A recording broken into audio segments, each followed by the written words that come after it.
오늘의 이야기를 시작하겠습니다. 이야기하는 밤. 알바를 마치고 집에 돌아온 밤이었습니다. 자취방 문을 닫고 불을 켰는데 방 안이 이상하게 넓어 보였습니다. 딱히 바뀐 건 없었는데 그날은 괜히 아무것도 손에 잡히지 않았습니다. 옷을 갈아입고 침대에 앉아 휴대폰을 켰다가 이유 없이 연락처를 열었습니다. 스크롤을 내리다가 손가락이 멈춘 곳에 오래된 이름 하나가 있었습니다. 엄마. 그 이름을 보는 순간 왜인지 모르게 숨을 한번 고르게 됐습니다. 지우지 않은 것도 일부러 남겨둔 것도 아닌데 그 이름은 늘 거기에 있었습니다. 어릴 때부터 집은 늘 시끄러웠습니다. 아침엔 엄마가 먼저 나갔고 밤에는 아빠가 늦게 들어왔습니다. 엄마는 새벽같이 택배 일을 나가셨고 저녁이 되면 또 다른 일을 하러 나가셨습니다. 집에 들어오는 시간보다 나가는 시간이 더 많은 사람이었습니다. 아침에 눈을 뜨면 부엌 불이 켜져 있었고 식탁 위에는 이미 식은 밥이 놓여 있었습니다. 엄마 얼굴을 보고 하루를 시작한 기억보다 엄마 뒷모습을 보며 문 닫히는 소리를 듣던 기억이 더 많았습니다. 아빠는 달랐습니다. 집에 있었지만 집에 없는 사람이었습니다. 일은 하지 않았고 돈은 항상 부족하다고 했지만 당구장, 노래방에는 늘 갈 수 있었습니다. 술 냄새를 풍기며 들어오는 날이 많았고 그럴 때마다 집 안 공기는 달라졌습니다. 어릴 때는 그게 이상한지도 몰랐습니다. 아빠 손에 이끌려 당구장 구석에 앉아있던 날들, 노래방에서 시끄러운 음악이 울리던 밤들, 어른들이 웃으며 술잔을 부딪히던 장면들. 그 자리에 내가 있어도 되는 건지 생각해 본 적은 없었습니다. 술을 마시고 들어온 날이면 엄마 목소리는 더 작아졌고 아빠 목소리는 더 커졌습니다. 나는 방으로 들어가 문을 닫았고 TV 소리를 키웠습니다. 그렇게 하면 아무 일도 없는 것처럼 느껴졌기 때문입니다. 결국 엄마는 떠나기로 했습니다. 그날도 큰 말은 없었습니다. 짐을 싸는 소리만 조용히 났고 나는 방 안에서 그 소리를 듣고만 있었습니다. 엄마는 나를 한번 바라봤지만 아무 말도 하지 않았습니다. 그 눈빛이 오래 기억에 남아 있습니다. 얼마 지나지 않아 나는 보육원으로 갔습니다. 담임 선생님이 아빠와 몇 번이나 이야기를 나눴고 그 뒤로 결정이 내려졌습니다. 보육원 첫날 이름표를 목에 걸고 침대에 누웠을 때 불이 꺼지는 시간이 유난히 빨랐던 걸 기억합니다. 그날 밤 처음으로 아무도 오지 않는 밤을 보냈습니다. 그래도 엄마는 가끔 왔습니다. 주말마다 손에 작은 봉투를 들고 나타났습니다. 같이 오래 있지는 못했고 늘 먼저 일어났습니다. 다음에 또 올게. 그 말은 늘 같았고 나는 그 말을 믿었습니다. 그런데 어느 순간부터 그 다음이 점점 멀어졌습니다. 연락은 줄어들었고 방문 간격은 길어졌습니다. 나는 묻지 않았습니다. 바쁘겠지. 그렇게 생각하는 게 편했습니다. 성인이 되고 나서 나는 혼자 살기 시작했습니다. 알바를 하며 겨우 생활비를 맞췄고 아픈 날에도 쉬지 못했습니다. 명절 밤이면 괜히 휴대폰을 만지작거리다 번호를 누르다 지우기를 반복했습니다. 전화를 걸 용기는 없었고 안 걸 이유는 너무 많았습니다. 그러던 어느 날 모르는 번호로 전화가 왔습니다. 잠깐 망설이다가 받았는데 수화기 너머에서 들린 목소리는 분명 엄마였습니다.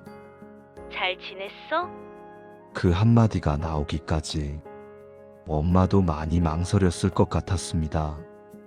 엄마는 그동안 사는 게 쉽지 않았다고 했고, 요즘은 그래도 조금 나아졌다고 말했습니다. 좋은 사람을 만나고 있다고도 했습니다. 나는 묻고 싶은 말이 많았지만 결국 하지 못했습니다. 왜 날 데리러 오지 않았는지, 왜 그렇게 멀어졌는지. 대신 웃으면서 말했습니다. 잘 됐네. 엄마도 이제 좀 편해져야지. 수화기 너머에서 잠깐 말이 없었습니다. 아마 울음을 참고 있었을 겁니다. 그렇게 또 시간이 흘렀습니다. 각자 자기 자리에서 살았습니다. 완전히 끊어진 건 아니었고, 그렇다고 가까운 것도 아니었습니다. 어느 날 엄마가 자취방이 어디냐고 물었습니다. 한번 가보고 싶다고 했습니다. 그 말을 듣는 순간 괜히 가슴이 먼저 반응했습니다. 오랜만에 본다는 생각에 설렜고 조금은 겁이 났습니다. 그날 저녁 알바를 마치고 집 앞 족발집으로 갔습니다. 문을 열고 들어올 때마다 괜히 고개를 들게 됐습니다. 그러다 엄마가 들어왔습니다. 처음 든 생각은 엄마가 많이 늙었다는 것이었습니다. 주름이 늘었고 손도 예전보다 더 마른 것 같았습니다. 그런데 얼굴에는 이상하게 생기가 있었습니다. 예전엔 보지 못했던 표정이었습니다. 족발을 앞에 두고 우리는 천천히 이야기를 나눴습니다. 엄마가 어떻게 살아왔는지, 나는 어떻게 지냈는지. 말은 많지 않았지만 시간은 빨리 갔습니다. 자리를 정리하려고 일어났을 때 엄마가 갑자기 말했습니다. 계좌번호 좀 불러줘. 나는 웃으면서 말했습니다. 괜찮다고, 용돈 같은 거 안 받아도 된다고. 그런데 엄마는 고개를 저었습니다. 그냥 받아. 그 말투에는 더 말하고 싶지 않다는 기색이 섞여 있었습니다. 결국 번호를 불러줬습니다. 엄마는 집에 가서 보내주겠다고 했고, 우리는 그렇게 헤어졌습니다. 집에 돌아와 씻고 나왔을 때 통장 알림이 떠 있었습니다. 금액을 보고 처음엔 눈을 의심했습니다. 앱을 껐다가 다시 켰고 숫자를 다시 확인했습니다.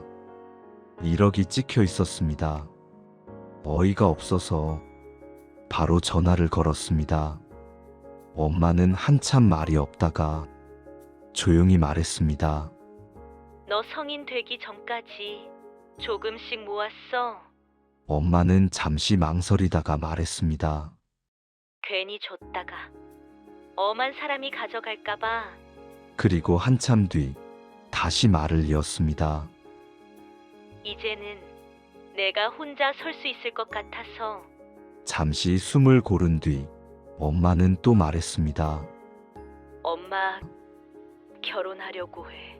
좋은 사람이고 엄마를 웃게 해주는 사람이라고 했습니다. 괜찮겠냐고 묻는 말 끝은 많이 떨리고 있었습니다. 전화를 끊고 나서 엄마가 보내온 사진을 열었습니다. 웨딩 사진이었습니다. 사진 속 엄마는 내가 알던 엄마가 아니었습니다. 처음 보는 얼굴이었습니다. 행복해 보이는 얼굴이었습니다. 그날 밤 나는 그 사진을 여러 번 다시 봤습니다. 그리고 처음으로 이렇게 생각했습니다. 엄마도 이제는 자기 인생을 살아도 되겠구나. 엄마가 웃고 있다는 사실이 이상하게 나에게 힘이 됐습니다. 나도 조금은 앞으로 가야겠다는 생각이 들었습니다. 지금도 연락처에 남아있는 그 이름을 가끔은 그냥 바라봅니다. 이제는 알 것 같습니다. 그 이름은 버림이 아니라 끝내 놓지 않았던 마음이었으니까요. 이 이야기가 당신의 밤에 잠시 머물렀다면 그걸로 충분합니다. 좋아요와 구독은 저에게 큰 힘이 됩니다.